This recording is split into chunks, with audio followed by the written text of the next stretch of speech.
지금 밀라노 동계 올림픽 현장이 흔들리고 있습니다. 영하 15도의 추위, 멈춰선 셔틀, 식당 대기 40분. 운영 곳곳에 균열이 생겼습니다. 그 혼란의 순간 선수들이 한 곳으로 몰리기 시작합니다. 마이크 앞 외신들은 이탈리아 대신 코리아를 연신 외칩니다. 화면 가득 김이 모락모락 피어오르는 한국 선수단 도시락. 투입 예산 22억 원, 전담 인력 36명. 이건 우연이 아닙니다. 올림픽의 새로운 기준, 지금 대한민국이 만들고 있습니다. 어디서 듣고 계신가요? 이야기 시작합니다. 회의실 문이 열리는 순간 루카 비안키의 표정이 심상치 않았습니다. 저는 그의 손에 들린 태블릿 화면을 보고 미간을 찌푸렸죠. 영하 15도 밀라노 올림픽 개최를 45일 앞둔 시점에서 조직위원회 운영총괄인 저에게 예상치 못한 보고가 들어온다는 건 달갑지 않은 일이었습니다. 루카는 평소처럼 침착했지만 그의 목소리엔 묘한 긴장감이 실려 있었어요. 한국 대표단의 움직임이 심상치 않다는 요지였습니다. 저는 커피잔을 내려놓으며 속으로 한숨을 쉬었죠. 안녕하세요. 저는 마르코 로렌치니입니다. 52세, 이탈리아 조직위원회에서 운영총괄을 맡고 있죠. 유럽 스포츠 행정 분야에서 30년을 일해온 경력이 있고 올림픽이라는 무대가 어떻게 설계되고 운영되는지 누구보다 잘 압니다. 제게 올림픽은 단순한 스포츠 행사가 아니에요. 유럽이 쌓아온 행정 철학과 시스템의 집약체이며 세계가 배우고 따라야 할 모범이었습니다. 그래서 저는 항상 확신했어요. 올림픽은 유럽이 설계하고 세계가 따른다고 말이죠. 루카가 보고를 시작했습니다. 한국 대표단이 선수촌과 별도로 3곳의 거점을 마련했다는 내용이었어요. 발열 도시락 시스템을 구축했고 코리아하우스라는 문화공간을 운영하며 삼성을 비롯한 대기업들이 별도의 기업하우스까지 설치했다는 보고였습니다.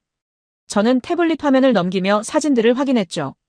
한국 선수들이 따뜻한 김이 오르는 도시락을 받는 장면, 코리아하우스 내부의 화려한 인테리어, 삼성기술 체험존의 모습들이 연이어 나타났습니다. 회의실에 모인 다른 간부들도 같은 자료를 보고 있었어요. 저는 천천히 고개를 들어 루카를 바라봤습니다. 그리고 조심스럽게 물었죠. 이게 전부냐고요? 루카는 고개를 끄덕이며 추가 내용을 설명했습니다. 한국은 22억 원 규모의 예산을 급식 시스템에만 투입했고 36명의 전문 조리 인력을 파견했으며 130명 선수단을 위해 하루 2차례 따뜻한 식사를 제공한다는 계획이라고 했어요. 사전 수요 조사까지 마쳤다는 말에 저는 속으로 피식 웃음이 나왔습니다. 이 모든 게 과하다는 생각이 들었거든요. 저는 팔짱을 끼고 잠시 생각에 잠겼습니다. 한국이라는 나라를 떠올렸죠. 2018년 평창 동계올림픽을 성공적으로 개최한 국가입니다. 조직력과 실행력이 뛰어난 건 인정해요. 하지만 올림픽 운영의 본질을 이해하는 것과 화려한 이벤트를 벌이는 건 다른 문제였습니다. 저는 오랜 경험을 통해 배웠어요. 올림픽에서 진짜 중요한 건 선수들의 경기력을 극대화할 수 있는 환경을 만드는 거지 국가 이미지를 홍보하는 게 아니라는 걸 말이죠. 회의실 분위기가 묘했습니다. 몇몇 간부들은 감탄하는 표정이었고 다른 이들은 당혹스러워 보였어요. 저는 이 상황을 정리할 필요가 있다고 판단했습니다. 제가 입을 열자 회의실이 조용해졌죠. 저는 루카를 보며 차분하게 말했습니다. 발열 도시락, 문화공간, 기업하우스라는 게 조금 과한 국가 홍보 아니냐고요. 제 목소리에는 의도적으로 가벼운 조롱이 섞여 있었습니다. 회의실에 웃음이 번졌어요. 몇몇 간부들이 고개를 끄덕이며 동조했습니다. 저는 그 분위기를 타고 말을 이어갔죠. 한국은 마케팅에 능한 국가라고 2002년 월드컵 때도 그랬고 평창 올림픽 때도 홍보 전략이 뛰어났다고 말했습니다. 하지만 올림픽은 광고 박람회가 아니라는 점을 분명히 했어요. 우리가 제공해야 할 건 선수들에게 공평한 경기 환경이지 특정 국가의 브랜드 가치를 높여주는 무대가 아니라고 덧붙였습니다. 제 발언에 회의실 분위기가 확실히 정리됐습니다. 간부들은 고개를 끄덕이며 동의했고 루카조차 더 이상 말을 잇지 않았어요. 저는 내심 만족스러웠습니다. 30년 경력이 주는 무게감이 이런 순간에 발휘되는 거니까요. 저는 회의를 마무리하며 말했습니다. 한국의 준비가 철저한 건 좋은 일이지만 우리는 개최국으로서 중심을 잃지 말아야 한다고요. 회의가 끝나고 저는 사무실로 돌아왔습니다. 창밖으로 밀라노 시내가 보였어요. 눈이 내리고 있었고 거리는 한산했습니다. 저는 책상에 앉아 다시 한번 한국 관련 자료를 펼쳐봤죠. 발열 도시락 사진을 보며 생각했습니다. 이건 분명 좋은 아이디어예요. 추운 날씨에 따뜻한 음식을 제공한다는 건 선수 케어 차원에서 의미가 있죠. 하지만 이게 과연 필수적인가? 선수촌에도 식당이 있고 우리 조직위원회도 충분한 급식 시설을 준비했는데 말이에요. 저는 코리아하우스 자료로 넘어갔습니다. 한국 문화를 체험할 수 있는 공간이라고 했죠.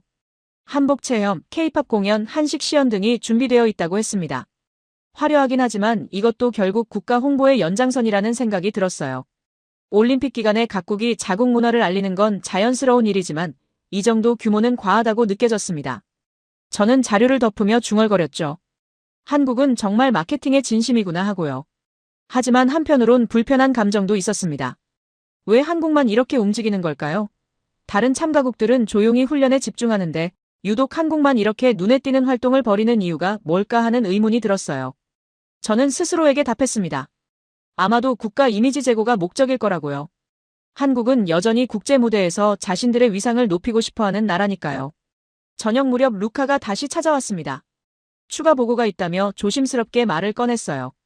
외신 몇 곳에서 한국의 준비 상황을 긍정적으로 다루기 시작했다는 내용이었습니다. 저는 손을 저으며 그 정도는 예상된 일이라고 말했죠. 언론은 새로운 소재에 민감하니까요. 한국이 특별한 걸 준비했다면 당연히 기사감이 되는 겁니다. 하지만 그게 실제 올림픽 운영의 질과 직결되는 건 아니라고 강조했어요. 루카는 고개를 끄덕였지만 여전히 뭔가 찝찝한 표정이었습니다. 저는 루카의 어깨를 토닥이며 안심시켰죠. 우리는 개최국이고 이번 올림픽의 중심은 이탈리아라고요. 한국이 아무리 준비를 잘해도 무대의 주인은 우리라는 사실은 변하지 않는다고 말했습니다. 루카는 그제야 긴장을 풀고 나갔어요. 저는 창밖을 바라보며 생각했습니다. 올림픽은 경쟁의 장이지만 동시에 협력의 무대이기도 하죠. 각국이 최선을 다해 준비하는 건 당연한 일입니다. 다만 그 준비가 올림픽 정신에 부합하는지 아니면 단순한 국가 과시용인지는 구분할 필요가 있어요. 저는 한국의 움직임이 후자에 가깝다고 판단했습니다. 물론 그들의 노력을 폄하할 생각은 없어요. 다만 올림픽이라는 무대에서 진짜 중요한 게 뭔지는 우리가 더 잘 안다고 확신했습니다. 밤이 깊어갔습니다. 저는 내일 일정을 확인하며 하루를 정리했죠. 선수촌 시설 최종 점검, 교통 동선 재확인, 각국 선수단 도착 일정 조율 등 해야 할 일이 산더미였습니다. 한국의 발열 도시락 따위에 신경 쓸 시간이 없었어요. 저는 컴퓨터를 끄며 마지막으로 생각했습니다. 45일 후면 전 세계가 밀라노를 주목할 거라고요. 그리고 그때 사람들은 깨닫게 될 겁니다. 올림픽은 여전히 유럽의 무대라는 걸 말이죠. 새벽 6시 알람이 울렸을 때 저는 이미 깨어 있었습니다. 밤새 머릿속으로 오늘 일정을 정리하고 있었거든요. 밀라노 올림픽 스피드스케이팅 경기장 최종 점검, 코르티나 단페초 알파인 스키 시설 현장 방문, 그리고 발텔리나 크로스컨트리 거점 동선 확인까지 3곳을 하루에 돌아야 했습니다. 분산 개최라는 구조가 만든 숙명이었죠. 저는 침대에서 일어나 창밖을 바라봤어요. 여전히 눈이 내리고 있었고 온도계는 영하 17도를 가리키고 있었습니다. 샤워를 하며 저는 어제 회의 내용을 떠올렸습니다. 한국의 발열 도시락과 코리아 하우스 이야기였죠. 하지만 오늘 제가 집중해야 할 건 그런 부수적인 것들이 아니었어요. 진짜 올림픽 운영의 핵심은 경기장과 선수촌 사이의 동선 관리, 기상 변수에 대한 대응 시스템, 그리고 수천 명의 선수와 스태프를 안전하게 이동시키는 물류 체계였습니다. 이건 화려한 홍보로 해결되는 문제가 아니에요. 오직 경험과 시스템으로만 관리할 수 있는 영역이었죠. 7시에 조직위원회 차량이 도착했습니다. 루카와 운영팀 간부 3명이 함께 탔어요. 차 안에서 루카가 오늘 점검 항목을 브리핑했습니다. 밀라노 경기장의 냉동 시스템 가동률, 코르티나의 리프트 운영 일정, 발텔리나의 선수, 숙소 난방 상태 등이었죠. 저는 고개를 끄덕이며 들었습니다. 모든 게 계획대로 진행되고 있다는 확신이 들었어요. 첫 번째 목적지인 밀라노 스피드스케이팅 경기장에 도착했을 때는 8시 30분이었습니다. 영하 15도의 바람이 얼굴을 때렸지만 저는 개의치 않았어요. 30년 경력 동안 이보다 더한 환경에서도 일해봤으니까요. 경기장 안으로 들어서자 냉기가 확 밀려왔습니다. 빙판은 완벽하게 유지되고 있었고 조명 시스템도 정상 작동 중이었어요. 시설팀 책임자가 다가와 보고했습니다. 모든 설비가 최적 상태라고요. 저는 경기장을 천천히 걸으며 세부 사항들을 점검했습니다. 선수 대기실 온도는 적정한지, 관중석 난방은 충분한지, 비상대피로는 명확히 표시되어 있는지 하나하나 확인했죠. 이게 제가 하는 일이었습니다. 겉으로 보기엔 화려하지 않지만 올림픽이 안전하게 운영되려면 이런 디테일이 전부 맞아떨어져야 했어요. 저는 시설팀에게 몇 가지 보안 사항을 지시하고 다음 장소로 이동했습니다. 차 안에서 루카가 조심스럽게 말을 꺼냈어요. 한국 대표단이 오늘 아침 밀라노 선수촌에서 코르티나로 이동했다는 보고였습니다. 그들만의 전용 버스를 이용했고 이동 중에도 발열 도시락을 배급했다고 했죠. 저는 피식 웃으며 대답했습니다. 선수촌 식당에서 아침을 먹고 가면 될 텐데 굳이 그렇게까지 하는지 모르겠다고요. 루카는 더 이상 말하지 않았습니다. 두 번째 목적지인 코르티나 단페초까지는 차로 3시간이 걸렸습니다. 구불구불한 산길을 오르는 동안 저는 창밖 풍경을 바라봤어요. 알프스의 웅장한 설산이 펼쳐져 있었습니다. 이 아름다운 경관이 바로 우리가 세계에 보여줄 이탈리아의 자산이었죠.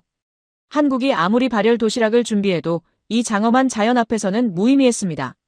올림픽의 진짜 무대는 이런 곳에 있으니까요. 코르티나 알파인 스키장에 도착했을 때는 정오였습니다. 이곳은 1956년 동계올림픽을 개최했던 역사적인 장소예요.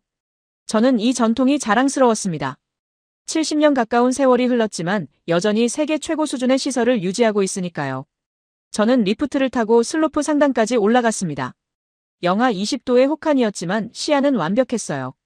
설질도 최상이었고 코스 정비 상태도 훌륭했습니다. 슬로프 중간 지점에서 운영팀 회의가 있었습니다. 간부들이 모여 최종 점검 사항을 논의했죠. 누군가가 물었습니다. 이 추위의 선수들 컨디션 관리는 어떻게 할 거냐고요. 저는 차분하게 대답했습니다. 우리는 선수 대기실에 최고급 난방 시설을 갖췄고 온열 담요와 핫팩도 충분히 준비했다고요. 게다가 선수촌 식당에서는 24시간 따뜻한 음식을 제공한다고 덧붙였습니다. 이 정도면 충분하다고 생각했어요. 회의가 끝나고 저는 선수 대기실로 내려갔습니다. 실내 온도는 22도로 쾌적하게 유지되고 있었고 휴식 공간도 넉넉했어요. 의료팀 대기소도 바로 옆에 있었습니다. 저는 만족스러웠죠. 이게 바로 유럽식 올림픽 운영이라고 생각했습니다. 화려하진 않지만 실용적이고 과하지 않지만 충분한 시스템이었어요. 오후 3시, 마지막 목적지인 발텔리나 크로스컨트리 거점으로 향했습니다. 이동하는 동안 루카가 또 한 번 보고를 했어요. 기상청에서 내일부터 사흘간 한파가 더 강해질 거라는 예보였습니다. 영하 25도까지 떨어질 수 있다고 했죠. 간부 한 명이 걱정스러운 목소리로 물었습니다. 이 정도 추위면 경기 진행에 차질이 생기지 않겠냐고요. 저는 고개를 저으며 대답했습니다. 동계올림픽은 원래 혹한 속에서 치러지는 거라고요. 1994년 릴 레한메르 올림픽 때도 영하 30도였고 2018년 평창 때도 비슷했다고 말했어요. 우리는 이미 그런 변수들을 고려해서 준비했다고 강조했습니다. 난방 시스템, 방한 장비, 비상 대응 매뉴얼 모두 완비되어 있다고 덧붙였죠. 이 정도 환경 변수는 개최 경험으로 충분히 관리할 수 있다고 확신했습니다. 발텔리나에 도착했을 때는 저녁 무렵이었습니다. 이곳은 세계 거점 중 가장 외딴 곳이었어요. 하지만 바로 그 고립성이 크로스컨트리 선수들에게는 최적의 환경을 제공했습니다. 조용하고 공기가 맑고 눈질이 완벽했으니까요. 저는 선수 숙소를 둘러봤습니다. 난방은 잘 되고 있었고 식당 시설도 갖춰져 있었어요. 다만 밀라노나 코르티나에 비하면 확실히 소박했죠. 숙소 식당에서 간단히 저녁을 먹으며 저는 생각했습니다. 분산 개최라는 구조가 만든 복잡성이 분명히 있었어요. 세 곳을 오가며 일관된 서비스를 제공하는 건 쉽지 않은 일이었습니다. 하지만 우리는 해낼 수 있다고 믿었죠. 이탈리아는 2006년 토리노 올림픽도 성공적으로 치러냈고 그때도 여러 도시에 분산 개최했으니까요. 저는 경험이 곧 자산이라고 생각했습니다. 밀라노로 돌아오는 차 안에서 루카가 태블릿을 보여줬어요. 한국 대표단이 코르티나에 도착한 후 현지 언론과 인터뷰한 내용이었습니다. 그들의 급식 총괄 책임자인 박지훈이라는 사람이 말했다고 했죠. 컨디션은 우연이 아니라고 철저한 준비의 결과라고 말했다는 내용이었어요. 저는 피식 웃으며 태블릿을 돌려줬습니다. 그런 말은 누구나 할 수 있다고 생각했거든요. 밤 10시 조직위원회 사무실로 돌아왔습니다. 하루 종일 세 곳을 돌아다니느라 지쳤지만 마음은 편안했어요. 모든 시설이 계획대로 운영되고 있었고 팀원들도 제 역할을 충실히 하고 있었으니까요. 저는 책상에 앉아 오늘 점검 결과를 정리했습니다. 특이사항 없음. 모든 거점 정상 가동. 기상 변수 대응 준비 완료. 저는 보고서를 작성하며 만족스러워했죠. 루카가 퇴근하기 전에 들렀습니다. 내일 일정을 확인하러 온 거였어요. 저는 루카에게 말했습니다. 오늘 현장을 돌아보니 확신이 들더라고요. 우리 시스템은 튼튼하다고 30년 경험이 헛되지 않았다고 말했습니다. 루카는 고개를 끄덕이며 웃었어요. 그리고 조심스럽게 덧붙였죠. 한국도 나름 열심히 준비한 것 같다고요. 저는 손을 저으며 대답했습니다. 그들이 준비한 건 선수 케어가 아니라 국가 홍보라고요. 진짜 운영은 우리처럼 하는 거라고 말했습니다. 올림픽의 본질은 화려한 이벤트가 아니라 안정적인 시스템이라고 강조했죠. 루카는 더 이상 말하지 않고 나갔습니다. 저는 혼자 남아 창밖을 바라봤어요. 밀라노 야경이 아름다웠습니다. 저는 여전히 확신했습니다. 운영은 유럽의 영역이라고요. 한국이 아무리 특별한 걸 준비해도 올림픽이라는 거대한 무대를 움직이는 건 결국 경험과 시스템이라고 믿었습니다. 저는 컴퓨터를 끄며 내일 일정을 떠올렸어요. 각국 선수단 도착 환영식이 예정되어 있었죠. 그때쯤이면 모든 관심이 개최국인 우리에게 쏠릴 거라고 생각했습니다. 환영식은 성공적이었습니다. 각국 선수단이 도착했고 저는 개회사를 통해 밀라노 올림픽의 비전을 밝혔죠. 언론 반응도 좋았어요. 이틀간은 모든 게 순조로웠습니다. 연습 경기들이 무난하게 진행됐고 선수촌 운영도 큰 문제 없이 돌아갔어요. 저는 안도했습니다. 역시 우리 시스템은 튼튼하다고 생각했죠. 하지만 사흘째 되던 날 새벽 5시 30분, 루카의 전화벨이 저를 깨웠습니다. 선수촌 식당에서 문제가 생겼다는 급보였어요. 독일과 캐나다 선수단이 예정된 아침 식사를 제 시간에 못했다는 내용이었죠. 저는 잠이 확 깼습니다. 본격적인 경기가 시작되는 시점에서 급식 차질이라니요. 루카의 목소리가 다급했지만 저는 침착하게 상황을 파악하려 했습니다. 샤워도 거르고 옷을 챙겨 입으며 저는 상황을 정리했어요. 루카의 설명은 이랬습니다. 오늘 아침 코르티나 단페초에서 알파인 스키 경기가 예정되어 있었는데 선수들이 새벽 4시에 밀라노 선수촌을 출발해야 했다고 해요. 그런데 출발 전 식당에서 아침을 먹으려던 선수들이 40분 이상 대기하는 상황이 발생했다는 겁니다. 저는 서둘러 조직위원회로 향했어요. 사무실에 도착하자마자 비상회의가 소집됐습니다. 운영팀 간부들이 모였고 모니터에는 실시간 상황 보고가 떴어요. 선수촌 식당 담당자는 변명했습니다. 예상보다 많은 선수들이 동시에 몰렸고 조리 인력이 부족했다고 했죠. 저는 날카롭게 물었습니다. 사전 일정 조율은 왜 안 됐냐고요. 담당자는 머뭇거리며 대답했어요. 각국 선수단의 이동 시간이 예상보다 빨라졌다고 일정 변경 사항이 제때 공유되지 않았다고 했습니다. 저는 한숨을 쉬었습니다. 이런 게 바로 분산 개최의 약점이었어요. 밀라노, 코르티나, 발텔리나 세 곳을 오가다 보니 커뮤니케이션에 구멍이 생기는 겁니다. 하지만 이 정도는 충분히 관리 가능한 수준이라고 판단했죠. 저는 즉각 지시했습니다. 식당 운영 시간을 30분 앞당기고 조리 인력을 2명 더 투입하라고요. 그리고 각국 선수단 이동 일정을 매일 아침 재확인하라고 강조했습니다. 회의가 끝나갈 무렵 루카가 추가 보고를 했어요. 발텔리나 크로스컨트리 거점에서도 문제가 있다는 내용이었습니다. 어제부터 기온이 영하 25도까지 떨어지면서 야외 훈련 중인 선수들의 체온 저하 우려가 제기됐다고 했죠.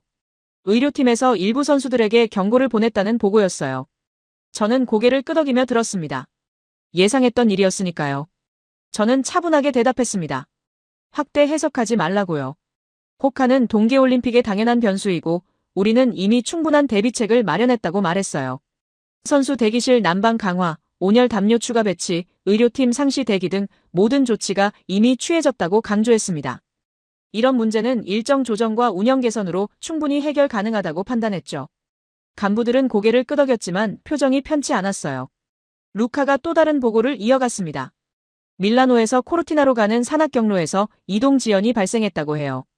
예상보다 도로 상황이 좋지 않아서 선수 이송 차량이 30분 늦게 도착했다는 내용이었습니다. 저는 미간을 찌푸렸죠. 한 가지 문제가 아니라 여러 문제가 동시에 터지고 있었어요. 저는 분위기를 환기시킬 필요가 있다고 느꼈습니다. 올림픽 운영에서 이 정도 변수는 늘 있는 일이라고 우리는 그것을 관리하기 위해 여기 있는 거라고 말했죠. 중요한 건 신속한 대응이지 과도한 우려가 아니라고 덧붙였습니다. 회의실이 조금 진정되는 것 같았어요. 하지만 루카의 표정은 여전히 불안해 보였습니다. 루카가 조심스럽게 입을 열었어요. 그런데 이상한 현상이 있다고 했습니다. 저는 눈썹을 치켜올리며 물었죠. 무슨 현상이냐고요? 루카는 태블릿을 조작하며 모니터 화면을 전환했습니다. 밀라노 빙상 경기장 주변 CCTV 영상이었어요. 화면에는 여러 국가 선수들이 특정 방향으로 이동하는 모습이 보였습니다. 처음엔 몇 명이었는데 점점 더 많은 선수들이 같은 쪽으로 걸어가고 있었어요. 저는 고개를 갸웃했습니다. 저 선수들은 왜 저쪽으로 이동하는 거지? 루카에게 물었습니다. 저 구역이 어딘지 아냐고요. 루카가 건물 배치도를 띄웠습니다. 선수들이 향하는 곳은 우리 조직위원회가 지정한 공식 동선에 포함되지 않은 구역이었어요. 저는 미간을 찌푸렸습니다. 저 구역은 우리 운영 동선에 없는 공간이라고 말했죠. 선수 대기실도 아니고 식당도 아니고 의료실도 아니었습니다. 그냥 경기장 외곽의 빈 공간이었어요. 그런데 왜 선수들이 거기로 가는 걸까요? 루카도 모르겠다는 표정이었습니다. 저는 현장팀에 연락하라고 지시했어요. 직접 가서 확인해 보라고요. 몇 분이 지났습니다. 현장팀에서 보고가 올 때까지 저는 계속 모니터 화면을 지켜봤어요. 선수들의 이동은 계속되고 있었습니다. 노르웨이 선수들이 보였고 캐나다 선수들도 보였어요. 독일 팀도 같은 방향으로 걸어가고 있었죠. 심지어 몇몇 이탈리아 선수들도 섞여 있었습니다. 무슨 일이 벌어지고 있는 걸까요? 루카가 전화를 받더니 고개를 끄덕였습니다. 현장팀에서 첫 보고가 온 거예요. 루카는 수화기를 내려놓고 저를 봤습니다. 해당 구역에 뭔가 설치되어 있다고 했어요. 임시 텐트 같은 구조물이라고 했습니다. 저는 당황스러웠죠. 우리가 승인한 시설이 아닌데 누가 설치한 거냐고 물었어요. 루카는 확인 중이라고 답했습니다. 회의실이 술렁거렸습니다. 간부들도 모니터를 주시하고 있었어요. 선수들의 움직임은 멈추지 않았습니다. 오히려 시간이 지날수록 더 많은 선수들이 그쪽으로 향하고 있었죠. 마치 뭔가에 이끌리듯이 말이에요. 저는 점점 불안해졌습니다. 이건 단순한 우연이 아니었어요. 루카가 다시 전화를 받았습니다. 현장팀에서 추가 보고가 온 모양이었어요.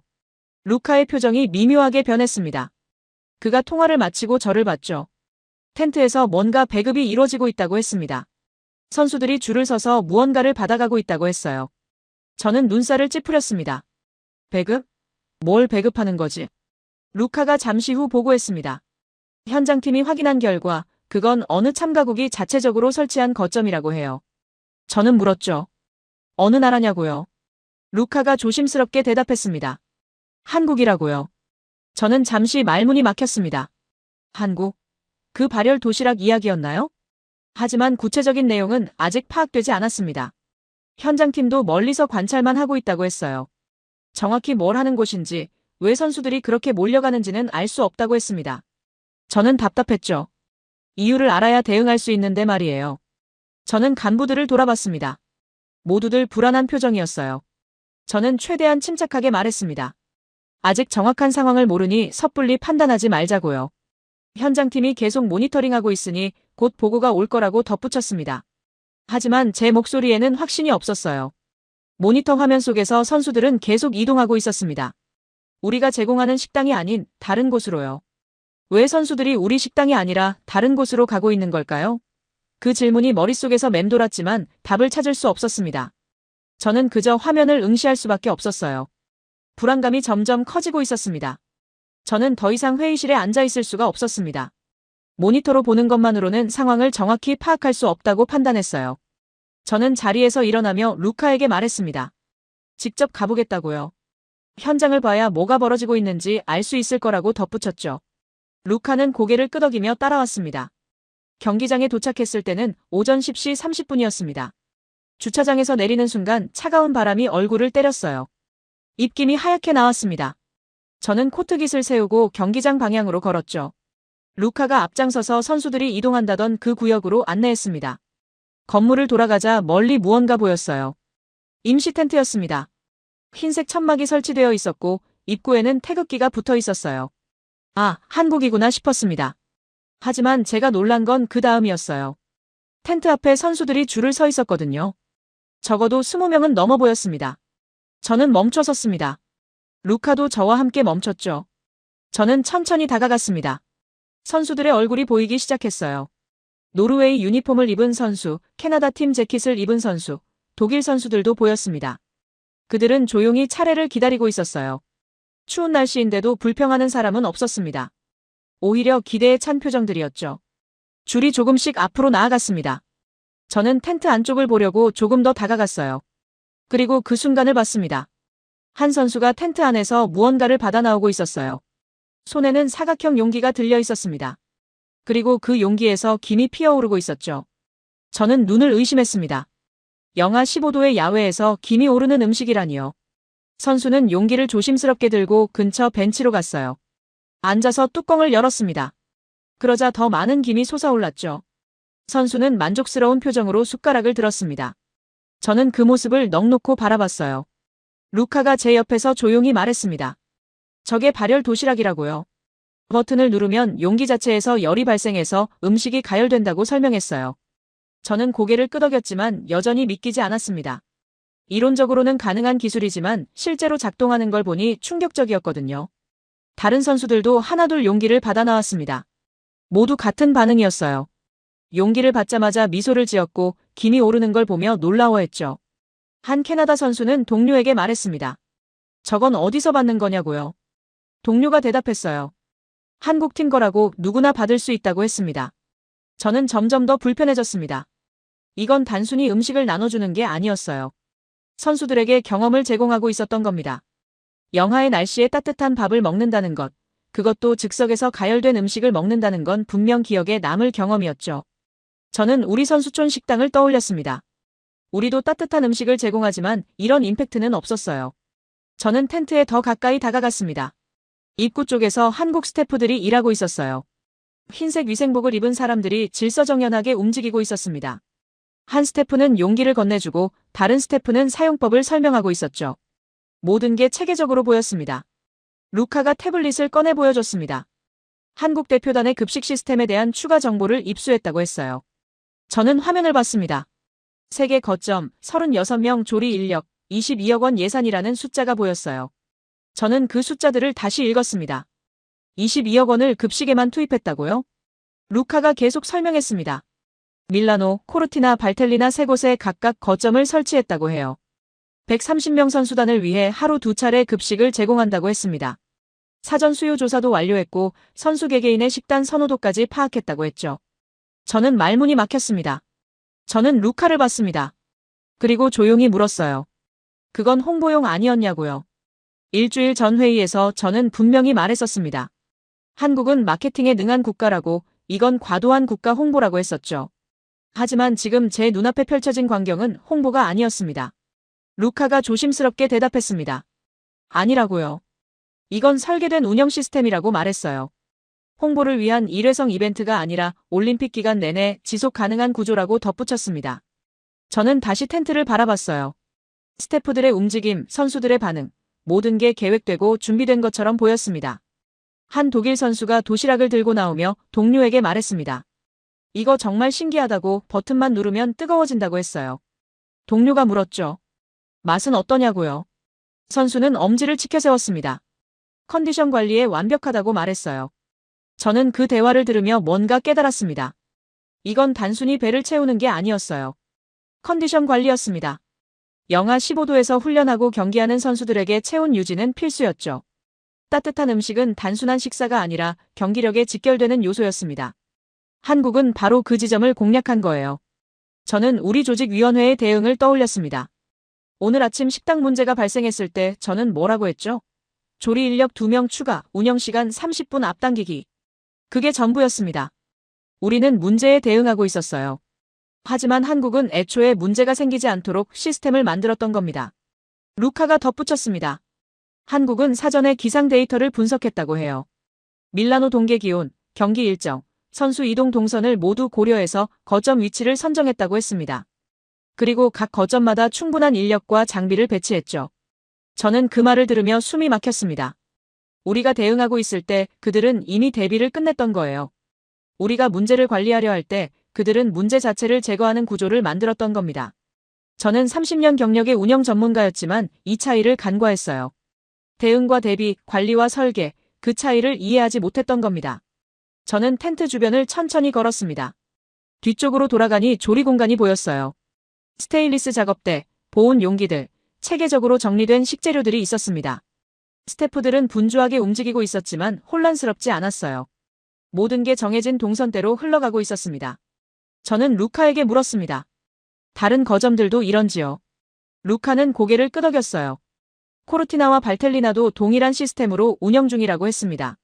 심지어 각 거점 간 재고 관리도 실시간으로 공유된다고 덧붙였죠. 저는 한숨을 쉬었습니다. 이건 즉흥적으로 만든 게 아니었어요. 몇 달 전부터, 아니 어쩌면 1년 전부터 준비했을 겁니다. 예산 확보, 인력 선발, 메뉴 개발, 거점 선정, 물류 계획까지 모든 게 사전에 설계됐던 거죠. 저는 우리 조직위원회를 떠올렸습니다. 우리는 선수촌 식당을 만들었어요. 충분하다고 생각했죠. 하지만 한국은 한 단계 더 나아갔습니다. 한 선수가 도시락을 다 먹고 용기를 반납하며 한국 스태프에게 말했습니다. 감사하다고, 정말 도움이 됐다고 했어요. 스태프는 미소를 지으며 고개를 숙였습니다. 그리고 다음 선수에게 새 용기를 건넸죠. 저는 그 장면을 보며 깨달았습니다. 한국은 참가하러 온 게 아니었어요. 하나의 모델을 제시하러 왔던 겁니다. 동계올림픽에서 선수 케어가 어떻게 이루어져야 하는지, 극한의 날씨에서 컨디션을 어떻게 관리해야 하는지 그 방법론을 보여주고 있었던 거죠. 저는 목소리가 나오지 않았습니다. 루카가 조심스럽게 물었습니다. 어떻게 할지요? 저는 대답할 수 없었어요. 뭘 어떻게 하죠? 우리도 발열 도시락을 준비합니까? 이미 늦었어요. 한국은 몇 달 전부터 준비했고 이미 시스템을 가동 중이었습니다. 우리가 지금 따라한다 해도 선수들 눈에는 모방으로 보일 뿐이었죠. 저는 한참을 서 있었습니다. 영하 15도의 추위 속에서 제 입에서도 하얀 김이 나왔어요. 하지만 저는 따뜻함을 느낄 수 없었습니다. 오히려 냉혹한 현실이 가슴을 짓눌렀죠. 30년 경력, 유럽의 노하우, 개최국의 자부심, 그 모든 게 무색해지는 순간이었습니다. 저는 루카에게 말했습니다. 돌아가자고요. 더 이상 볼 필요가 없다고 했어요. 루카는 고개를 끄덕이고 앞장섰습니다. 저는 뒤따라 걸으며 마지막으로 한번 텐트를 돌아봤어요. 여전히 김이 오르고 있었고 선수들은 줄을 서 있었습니다. 차에 타고 조직위원회로 돌아가는 내내 저는 아무 말도 하지 않았습니다. 창밖을 바라보며 계속 생각했어요. 우리가 놓친 게 뭐였을까요? 시설은 최고였고 운영 매뉴얼도 완벽했습니다. 하지만 한국이 보여준 건 그 이상이었어요. 선수 중심의 사고, 문제 제거형 설계, 그리고 완벽한 실행력이었습니다. 사무실로 돌아왔을 때 저는 책상에 앉아 한참을 멍하니 있었습니다. 루카가 보고서를 정리하겠다며 나갔어요. 저는 혼자 남아 창밖을 바라봤습니다. 밀라노 시내가 보였지만 예전처럼 자랑스럽지 않았어요. 우리가 준비한 올림픽, 우리가 자신했던 시스템, 그 모든 게 의문스러워졌습니다. 1시간쯤 지났을까요? 저는 여전히 책상에 앉아 있었습니다. 현장에서 본 장면들이 머릿속을 떠나지 않았어요.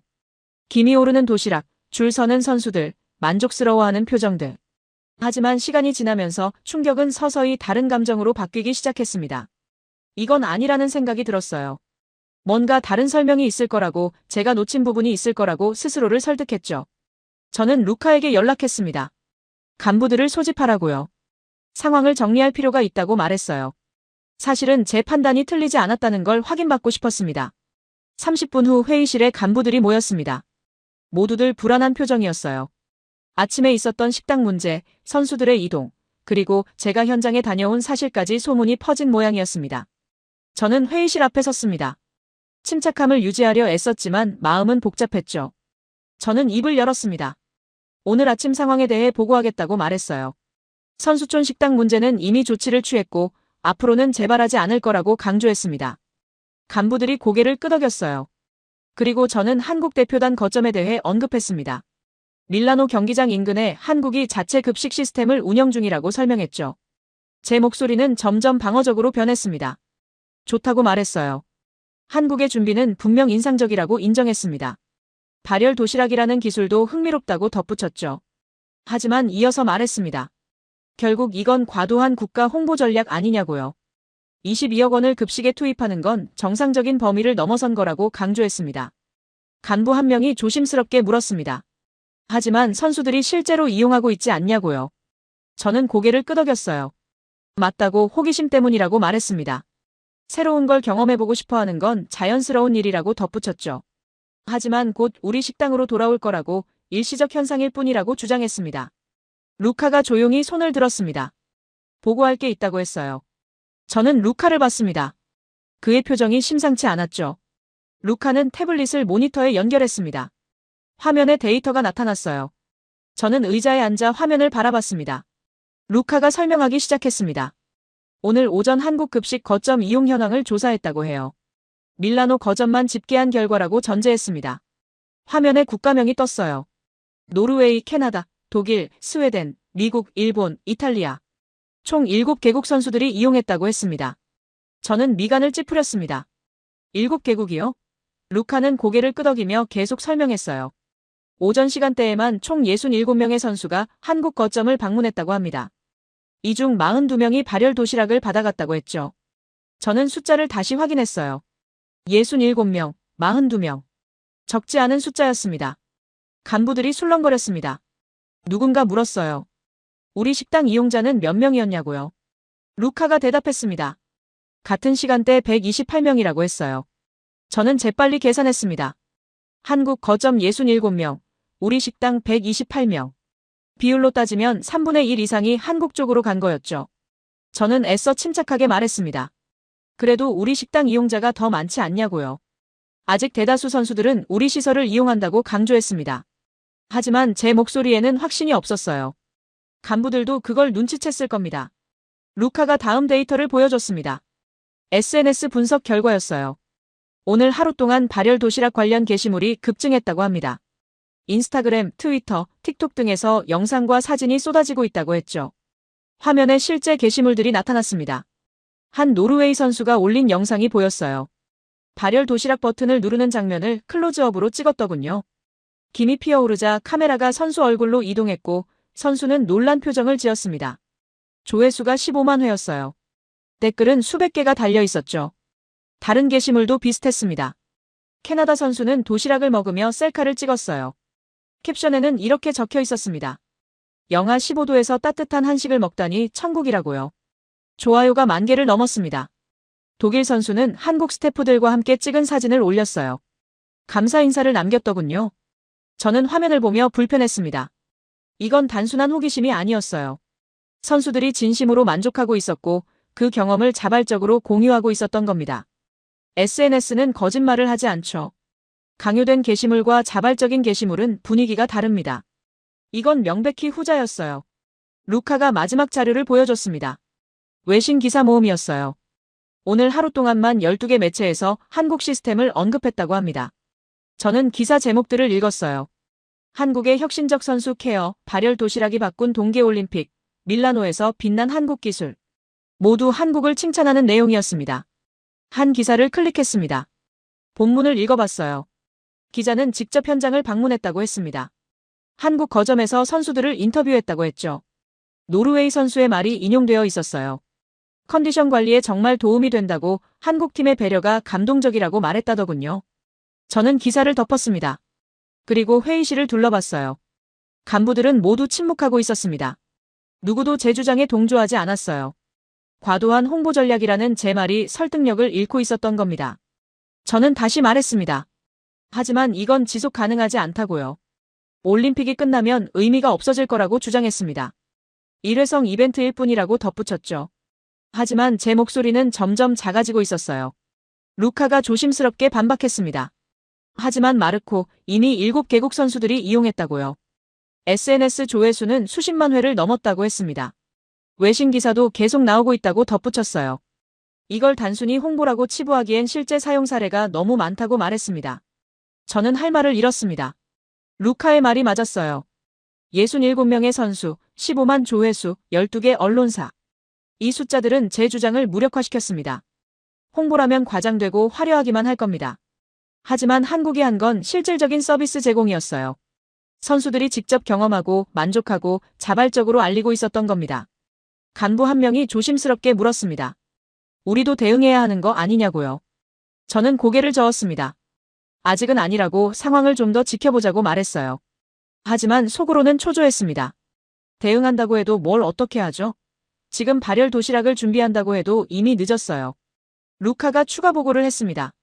코르티나와 발텔리나 거점도 비슷한 양상이라고 해요. 특히 코르티나는 산악 지역이라 기온이 더 낮은데 그곳에서 한국 거점 이용률이 더 높다고 했습니다. 선수들이 훈련 후 바로 찾아간다고 덧붙였죠. 저는 손으로 이마를 짚었습니다. 머리가 아팠어요. 하나의 거점이 아니라 세 곳 모두에서 같은 일이 벌어지고 있었던 겁니다. 이건 우연이 아니었죠. 체계적으로 계획되고 실행된 결과였어요. 저는 회의를 마무리했습니다. 계속 모니터링하자고 내일 다시 논의하자고 말했어요. 간부들은 고개를 끄덕이고 나갔습니다. 루카만 남았어요. 그가 조심스럽게 물었습니다. 정말 괜찮은지요? 저는 대답하지 않았습니다. 괜찮지 않았거든요. 제 자존심이 무너지고 있었어요. 30년 경력, 개최국 운영 총괄, 유럽 스포츠 행정 전문가. 그 모든 타이틀이 무색해지고 있었습니다. 한국은 참가국일 뿐인데 왜 이렇게 주목받는 걸까요?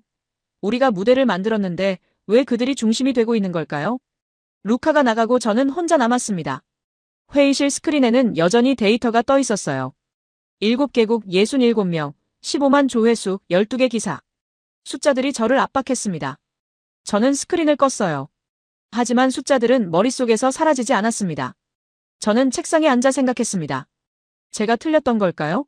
일주일 전 회의에서 한국을 과소평가했던 게 실수였을까요? 저는 마케팅이라고 했지만 실제로는 운영이었어요. 홍보라고 했지만 실제로는 시스템이었습니다. 그 차이를 이해하지 못했던 제 판단이 잘못된 거였죠. 이건 더 이상 부정할 수 있는 문제가 아니었습니다. 홍보 전략이라고 치부하기엔 너무 많은 선수들이 실제로 이용하고 있었어요. 일시적 현상이라고 말하기엔 확산 속도가 너무 빨랐습니다. 저는 인정해야 했어요. 한국이 뭔가 다른 걸 보여주고 있다는 것을요. 하지만 아직 완전히 인정하고 싶지는 않았습니다. 제 자존심이 그걸 허락하지 않았어요. 저는 여전히 우리가 개최국이라고, 올림픽의 중심은 우리라고 믿고 싶었습니다. 하지만 데이터는 다른 이야기를 하고 있었죠. 그리고 저는 점점 더 초조해지고 있었습니다. 다음 날 아침 일찍 출근했습니다. 어젯밤 잠을 제대로 못 잤어요. 계속 생각이 맴돌았거든요. 하지만 오늘은 다를 거라고 스스로를 다독였습니다. 급식 문제는 한국만의 특이 케이스일 뿐이라고, 올림픽 전체 운영에는 영향이 없을 거라고 믿고 싶었어요. 사무실에 도착해서 커피를 내리는데 루카가 급히 들어왔습니다. 루카의 표정이 심상치 않았어요. 밤사이 추가 보고들이 올라왔다고 했습니다. 저는 커피잔을 내려놓고 그를 봤죠. 무슨 보고냐고 물었어요.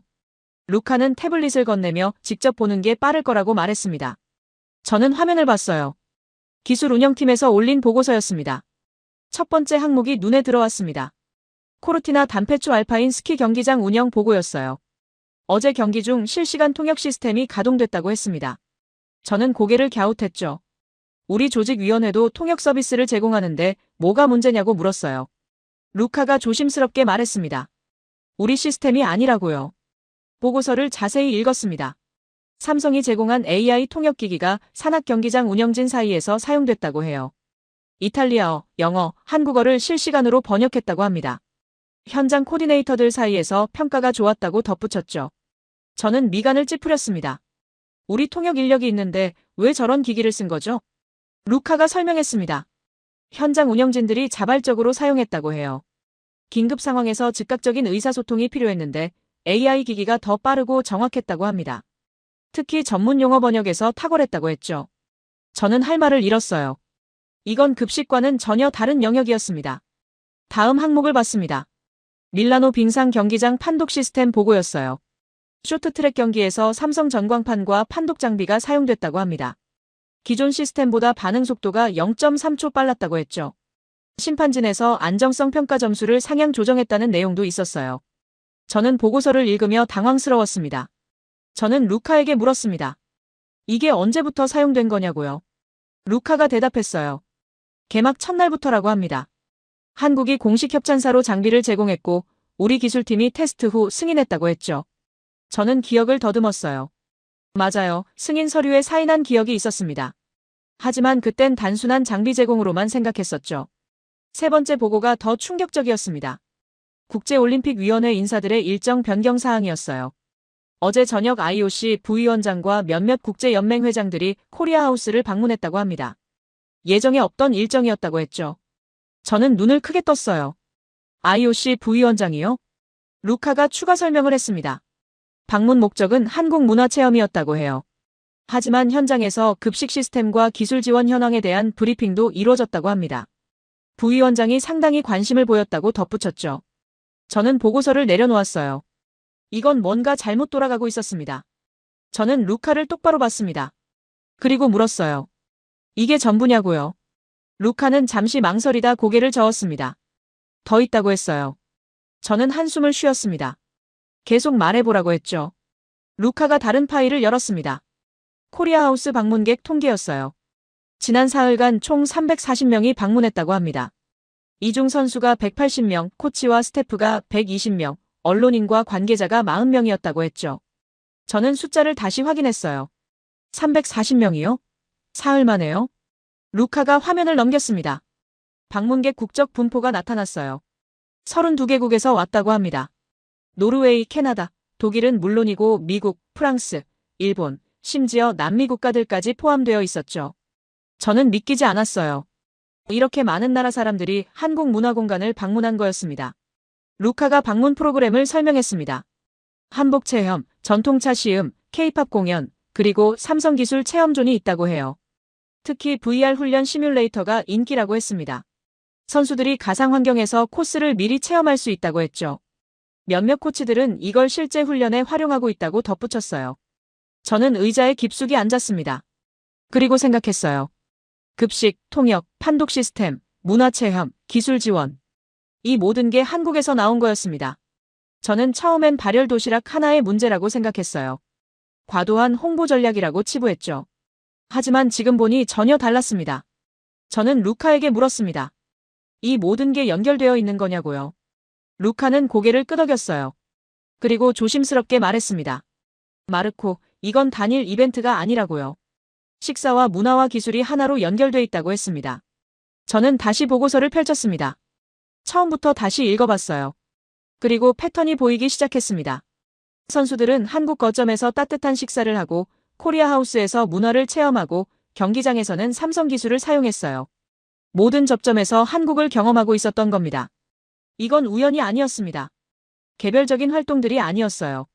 하나의 큰 그림 안에서 작동하는 통합 시스템이었습니다. 급식은 선수 케어, 문화 공간은 교류 증진, 기술 지원은 운영 효율화. 각각이 다른 목적을 가지고 있지만 모두 한국이라는 브랜드로 연결되어 있었죠. 저는 책상에 보고서를 내려놓았습니다. 그리고 루카를 봤어요. 루카는 조용히 서 있었습니다. 저는 천천히 말했어요. 이건 마케팅이 아니구나 하고요. 루카가 고개를 끄덕였습니다. 그렇다고 이건 모델이라고 대답했어요. 모델. 그 단어가 제 가슴을 찔렀습니다. 한국은 단순히 참가하러 온 게 아니었어요. 동계올림픽에서 참가국이 어떻게 준비하고 어떻게 지원하고 어떻게 기여할 수 있는지 그 모델을 보여주고 있었던 겁니다. 그리고 사람들은 그걸 주목하고 있었죠. 저는 창밖을 바라봤습니다. 밀라노 시내가 보였어요. 우리가 준비한 경기장들, 우리가 설계한 시스템들이 여전히 작동하고 있었습니다. 하지만 사람들의 관심은 다른 곳에 있었어요. 선수들은 한국 도시락을 먹고 국제 인사들은 코리아 하우스를 방문하고 운영진은 삼성 기술을 칭찬하고 있었습니다. 저는 루카에게 물었습니다. 다른 참가국들도 이런 걸 하고 있냐고요. 루카는 고개를 저었어요. 없다고 했습니다. 몇몇 국가가 자체 급식을 준비하긴 했지만 이 정도 규모는 없다고, 특히 기술과 문화까지 통합한 경우는 한국이 유일하다고 말했어요. 저는 다시 생각했습니다. 일주일 전 회의에서 저는 뭐라고 했죠? 과도한 국가 홍보라고 했어요. 웃으며 치부했죠. 하지만 지금 보니 그건 제가 이해하지 못했던 겁니다. 한국은 홍보를 하려던 게 아니었어요. 올림픽 참가의 새로운 기준을 제시하고 있었던 겁니다. 저는 손으로 얼굴을 감쌌습니다. 부끄러웠어요. 30년 경력의 운영 전문가가 이걸 미리 파악하지 못했다는 게 자괴감이 들었습니다. 저는 개최국의 시각에만 갇혀 있었어요. 참가국이 이렇게까지 할 수 있다는 걸, 아니 이렇게까지 해야 한다는 새로운 기준을 만들 수 있다는 걸 상상하지 못했던 겁니다. 루카가 조심스럽게 물었습니다. 보고서를 간부들에게도 공유할지요? 저는 고개를 끄덕였어요. 해야죠. 숨길 수도 없고 숨겨서도 안 됐습니다. 이건 우리 모두가 직면해야 할 현실이었으니까요. 저는 루카에게 말했습니다. 오후에 회의를 다시 소집하라고요. 이번엔 전체 상황을 공유해야 한다고 덧붙였습니다. 루카는 알겠다고 대답하고 나갔어요. 저는 혼자 남아 다시 보고서를 봤습니다. 급식, 문화, 기술. 세 개의 축이 하나로 연결되어 있었습니다. 선수들은 한국 음식을 먹으며 컨디션을 관리하고 코리아 하우스에서 휴식하며 문화를 경험하고 경기장에서는 한국 기술의 도움을 받았어요. 모든 경험이 긍정적으로 연결되고 그게 자발적인 공유로 이어지고 SNS와 언론을 통해 확산되고 있었습니다. 이건 교과서에 나올 만한 사례였습니다. 통합 마케팅이라고 부를 수도 있지만 그 이상이었어요. 실질적인 가치를 제공하면서 동시에 브랜드를 각인시키는 완벽한 모델이었죠. 저는 이걸 일주일 전에 봤어야 했습니다. 아니, 올림픽 준비 단계에서부터 파악했어야 했어요. 저는 한숨을 쉬었습니다. 이제 무엇을 해야 할까요? 대응할 수 있을까요? 아니, 이미 늦었습니다. 한국은 몇 달 전부터 이걸 준비했고 완벽하게 실행하고 있었어요. 우리가 지금 뭘 한들 모방으로밖에 보이지 않을 겁니다. 저는 창밖을 바라보며 깨달았습니다. 우리가 준비한 무대에서 그들이 기준을 만들고 있다는 것을요. 개최국인 우리가 아니라 참가국인 한국이 새로운 모델을 제시하고 있었던 겁니다. 그리고 전 세계가 그걸 주목하고 있었죠. 제 자존심이 무너지는 소리가 들렸습니다. 30년 경력, 유럽의 노하우, 개최국의 위상. 그 모든 게 한순간에 의미를 잃어버렸어요. 이제 저는 인정해야 했습니다. 한국이 보여준 건 단순한 준비가 아니라 패러다임의 전환이라는 것을요. 오후 회의는 조용했습니다. 저는 루카가 정리한 보고서를 간부들에게 공유했어요. 급식 시스템, 기술 지원, 문화 교류가 하나로 연결된 구조라고 설명했습니다. 간부들은 아무 말도 하지 않았어요. 그저 화면을 바라볼 뿐이었죠. 저도 더 이상 할 말이 없었습니다. 변명도 대응책도 떠오르지 않았어요. 회의가 끝나고 저는 사무실로 돌아왔습니다. 책상에 앉았지만 아무것도 하고 싶지 않았어요. 그냥 멍하니 앉아 있었죠. 30년 경력이 무색하다는 생각이 들었습니다. 제가 뭘 놓친 걸까요? 아니, 저는 애초에 볼 생각조차 하지 않았던 겁니다. 루카가 조용히 문을 두드렸습니다. 들어오라고 했어요. 그의 손에는 태블릿이 들려 있었습니다. 또 뭔가 보고할 게 있나 봤죠. 저는 지쳐 있었지만 고개를 끄덕였어요. 루카는 태블릿을 제 앞에 놓으며 말했습니다. 주요 외신 기사가 나왔다고요. 화면을 봤습니다. 로이터 통신 기사였어요. 제목이 눈에 들어왔습니다. 한국 대표단 밀라노 동계올림픽 운영 모범 사례 제시. 저는 그 제목을 몇 번이나 다시 읽었습니다. 모범 사례. 우리가 아니라 한국이 모범 사례라고요. 기사를 읽기 시작했습니다. 기자는 한국의 통합 지원 시스템을 상세히 다뤘어요. 발열 도시락 코리아하우스, 삼성기술 지원을 하나하나 설명했습니다. 그리고 이렇게 썼더군요. 참가국이 이 정도 수준의 자체 인프라를 구축한 것은 올림픽 역사상 전례가 드물다고요. 다음 문단이 더 충격적이었습니다. 국제 스포츠 전문가 인터뷰가 실려 있었어요. 그는 말했습니다.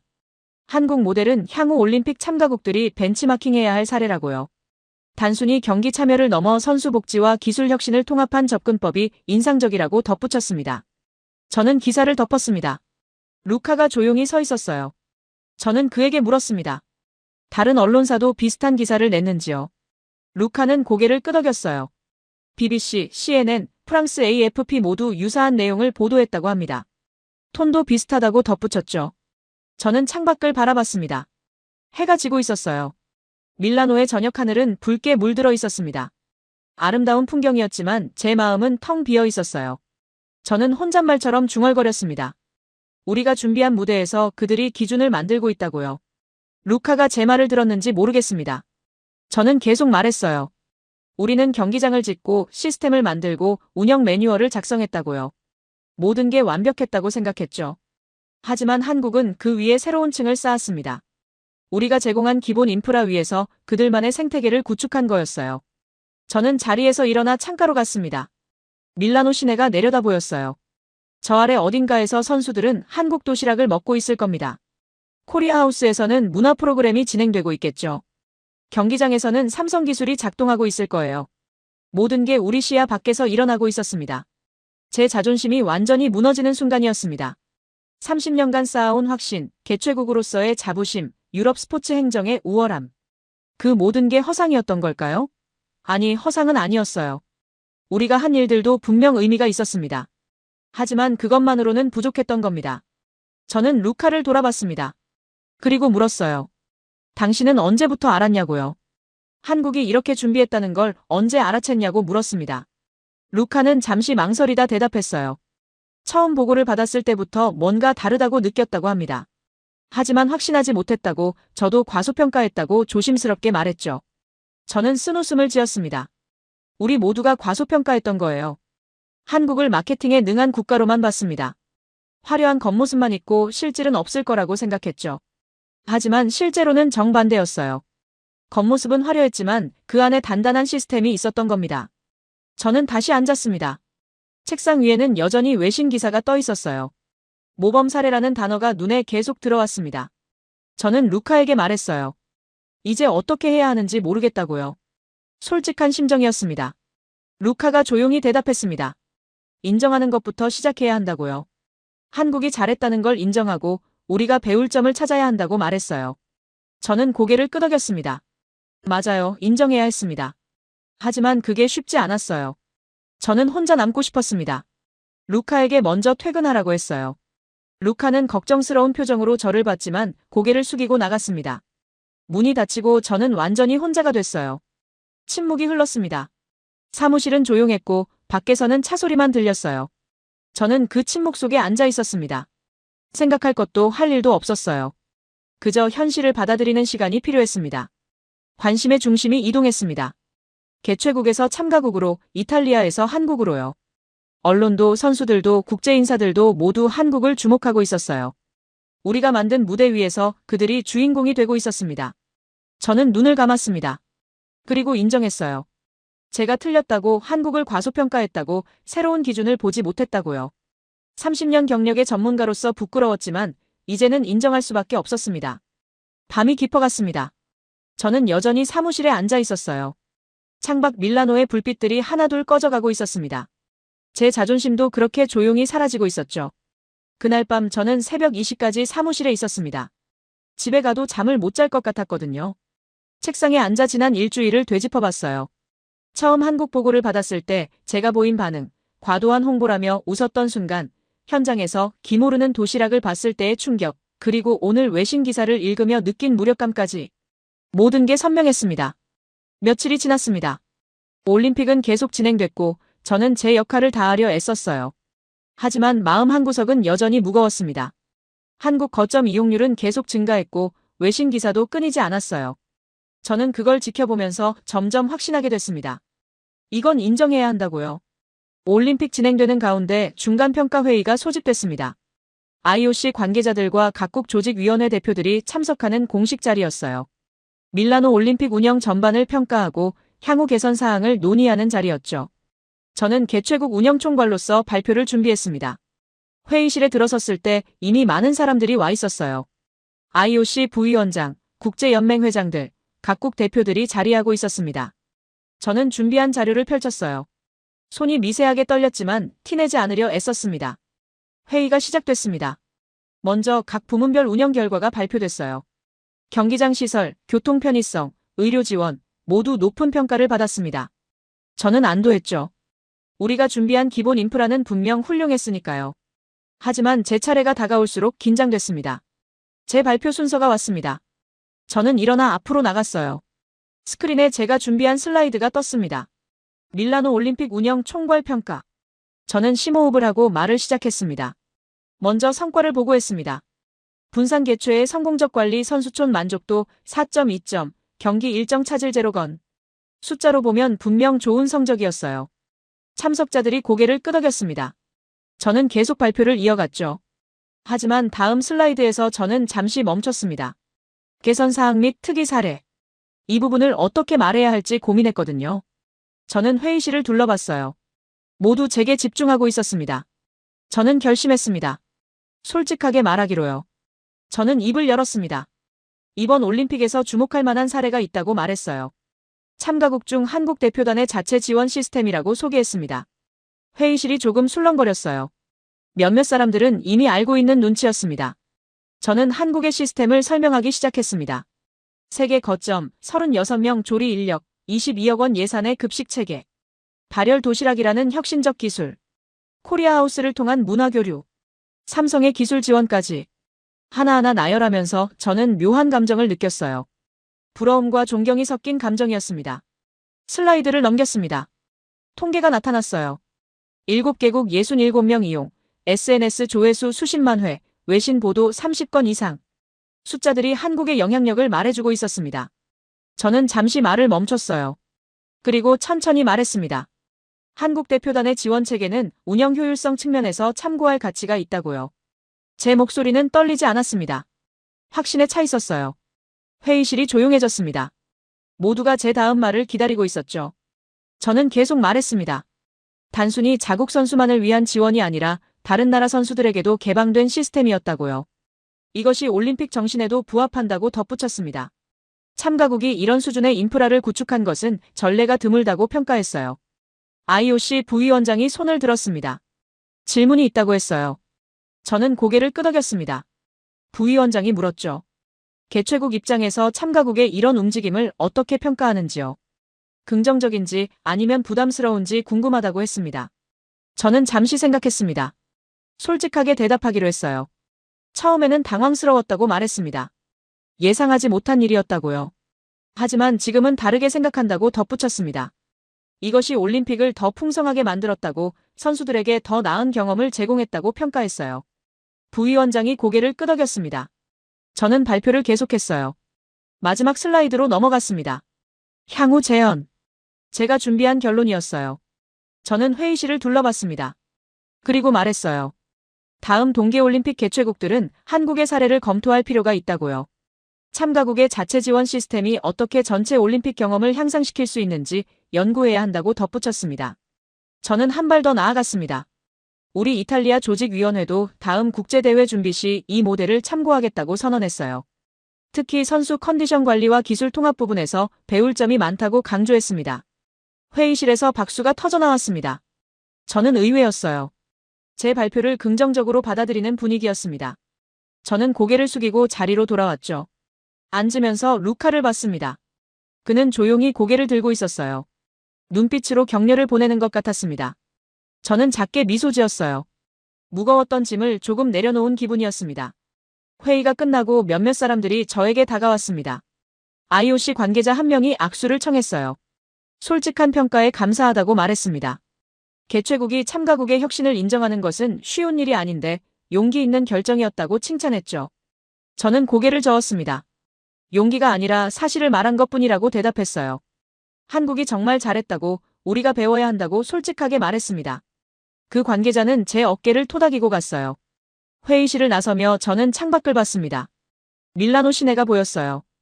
일주일 전 같은 풍경을 보며 착잡했던 기억이 났습니다. 하지만 지금은 달랐어요. 여전히 우리 도시였고 우리가 만든 올림픽이었습니다. 다만 그 안에서 새로운 기준이 만들어졌다는 걸 인정할 수 있게 됐죠. 루카가 다가왔습니다. 잘하셨다고 말했어요. 저는 고개를 끄덕였습니다. 그리고 물었죠.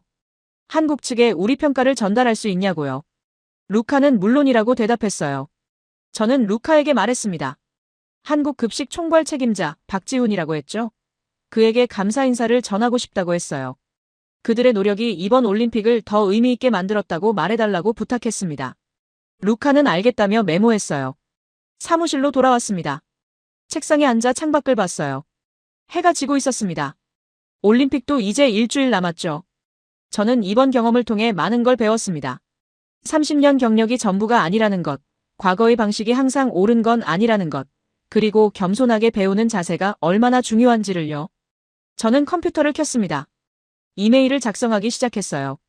조직위원회 전 직원에게 보내는 메시지였습니다. 제목은 이렇게 썼어요. 배움과 성장. 본문에는 오늘 회의 내용과 제 소감을 담았습니다. 마지막 문장을 이렇게 마무리했습니다. 우리는 훌륭한 무대를 만들었지만 그 위에서 더 나은 기준이 만들어지는 걸 목격했습니다. 이것이 올림픽 정신이며 우리가 계속 배워야 하는 이유입니다. 다음 대회에서는 우리가 그 기준을 만드는 주체가 됩시다. 이메일을 보내고 저는 의자에 기댔습니다. 무거웠던 마음이 조금 가벼워진 기분이었어요. 인정하는 게 이렇게 후련한 일인지 몰랐습니다. 자존심을 내려놓으니 오히려 더 큰 걸 얻은 것 같았어요. 루카가 퇴근 인사를 하러 왔습니다. 저는 그에게 고맙다고 말했어요. 정확한 보고 덕분에 현실을 직시할 수 있었다고, 당신이 없었다면 끝까지 부정했을 거라고 솔직하게 말했습니다. 루카는 겸손하게 고개를 숙였어요. 혼자 남은 사무실에서 저는 마지막으로 창밖을 봤습니다. 밀라노의 밤이 깊어가고 있었어요. 저 아래 어딘가에서 선수들은 여전히 한국 도시락을 먹고 있겠죠. 코리아 하우스는 마지막 방문객을 맞이하고 있을 겁니다. 그리고 내일도 폐막식까지 그들의 시스템은 계속 작동할 거예요. 저는 미소 지었습니다. 처음으로 진심으로요. 한국은 참가하러 온 게 아니었어요. 하나의 모델을 제시하러 왔던 겁니다. 그리고 성공했죠. 저는 그걸 인정했고 배우기로 결심했습니다. 이것이 제가 30년 경력에서 얻은 가장 큰 교훈이었어요.